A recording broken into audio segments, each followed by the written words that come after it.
Selamat malam. Pada kesempatan kali ini, saya akan mempresentasikan tugas ujian akhir semester saya berupa presentasi resume jurnal manajemen keuangan. Topik utama yang akan saya bahas ialah analisis leverage dan kinerja keuangan perusahaan. Presentasi ini disusun oleh saya sendiri, Igede Ramdhani Argunada, dengan NIM 2403001020822. Baik, langsung saja. Saya akan menjelaskan identitas rujukan yang saya resume. Judul artikel jurnal ini adalah Pengaruh Analisis Leverage terhadap Kinerja Keuangan Perusahaan. Studi kasus dilakukan pada perusahaan properti dan real estate yang dilisting di BEI pada tahun 2010 sampai 2012. Tim penulis terdiri dari 3 orang, yaitu Sheila Ekawati Ludijanto, Siti Ragil Handayani, dan Raden Rustam Hidayat. Artikel ini dipublikasikan dalam Jurnal Administrasi Bisnis atau JAB. Masuk ke slide 3 mengenai latar belakang penelitian. Poin pertama, dinamika persaingan bisnis. Persaingan ketat menuntut perusahaan melakukan ekspansi dan menjaga keberlangsungan hidup. Poin kedua, kebutuhan pendanaan ekspansi membutuhkan dana besar. Manajemen dihadapkan pada pilihan menggunakan modal sendiri, internal, atau eksternal dengan utang. Poin ketiga yaitu konsep financial leverage. Penggunaan utang menimbulkan beberapa beban yang tetap. Tujuannya ialah meningkatkan pengembalian bagi pemilik atau pemegang saham. Dan poin terakhir, mengapa sektor properti? Karena ini adalah industri padat modal yang butuh dana konstruksi besar, serta sangat sensitif terhadap kondisi ekonomi. Selanjutnya di slide 4, saya akan menjelaskan tentang variabel penelitian dan kerangka konsep.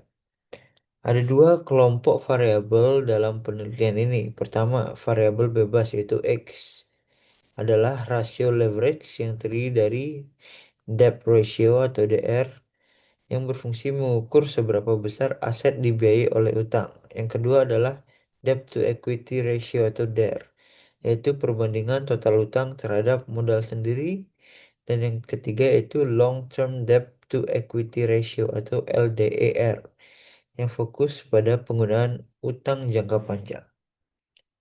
Yang kedua ialah variabel Y atau variabel terikat, yaitu kinerja keuangan yang terdiri dari Return on Investment (ROI) sebagai indikator efektivitas investasi perusahaan. Yang kedua yaitu Return on Equity atau ROE sebagai indikator tingkat pengembalian bagi pemegang saham.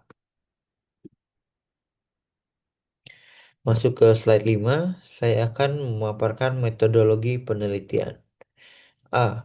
Desain penelitian. Jenis penelitian ini adalah explanatory research atau penelitian penjelasan. Tujuannya adalah untuk menjelaskan hubungan kausal atau sebab akibat antara variabel utang dengan kinerja keuangan. Pendekatan yang digunakan adalah kuantitatif yang berbasis angka dan statistik. B. Teknik pengambilan sampel atau sampling. Populasi penelitian meliputi 43 perusahaan properti dan real estate yang terdaftar di BEI. Metode pengambilan sampel menggunakan purposive sampling atau sampel bertujuan. Kriterianya adalah perusahaan yang menerbitkan laporan keuangan lengkap dan memiliki data laba rugi positif selama periode 2010 hingga 2012. Dari kriteria tersebut didapatkan sampel akhir sebanyak 38 perusahaan. Sehingga total observasi berjumlah 114 data. Yang C dan terakhir ialah metode analisis data. Penelitian ini menggunakan analisis regresi linear berganda untuk memprediksi nilai variabel terikat. Sedangkan uji hipotesis menggunakan uji F atau simultan dan uji T atau partial. Masuk ke slide 6, saya akan menjelaskan hasil penelitian mengenai pengaruh simultan. Poin pertama, Pengaruh terhadap ROI atau Return on Investment. Hasil statistik menunjukkan nilai F hitung lebih besar dari F tabel dengan signifikansi kurang dari 0,05. Koefisien determinasi atau R-square sebesar 0,809 atau 80,9%. Interpretasinya ialah sebesar 80,9% variasi perubahan ROI pada perusahaan properti dapat dijelaskan oleh variabel debt ratio, DER, dan LDER. Sisanya sebesar 19,1% dijelaskan oleh faktor lain di luar penelitian ini. Kesimpulannya, model regresi ini layak atau fit untuk digunakan. Poin kedua, pengaruh terhadap ROE, Return on Equity. Hasil statistik juga menunjukkan nilai F hitung lebih besar dari F tabel dengan signifikansi kurang dari 0,05. Koefisien determinasi atau R-square yaitu sebesar 0,817 atau 81,7%. Interpretasinya ialah sebesar 81,7% perubahan pada ROE dipengaruhi secara bersama-sama oleh ketiga variabel utang tersebut. Hal ini menunjukkan pengaruh yang sangat kuat. Masuk ke slide 7 yaitu hasil uji parsial atau uji T. Mari kita lihat tabel ringkasan pengaruh variabel. Terlihat bahwa debt ratio atau DR, D, debt to equity atau DER, dan long term debt yaitu LDER semuanya berpengaruh signifikan terhadap ROI maupun ROE. Interpretasinya ialah setiap rasio utang, baik jangka pendek dan jangka panjang, memiliki kontribusi nyata dalam meningkatkan profitabilitas perusahaan. Peningkatan utang yang terukur pada periode ini berdampak positif pada kinerja.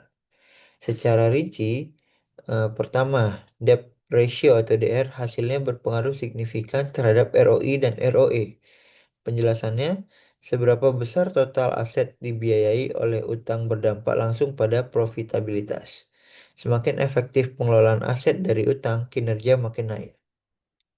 Yang kedua yaitu debt to equity ratio atau DER. Hasilnya berpengaruh signifikan terhadap ROI dan ROE. Penjelasannya, pertimbangan antara utang dan modal sendiri krusial.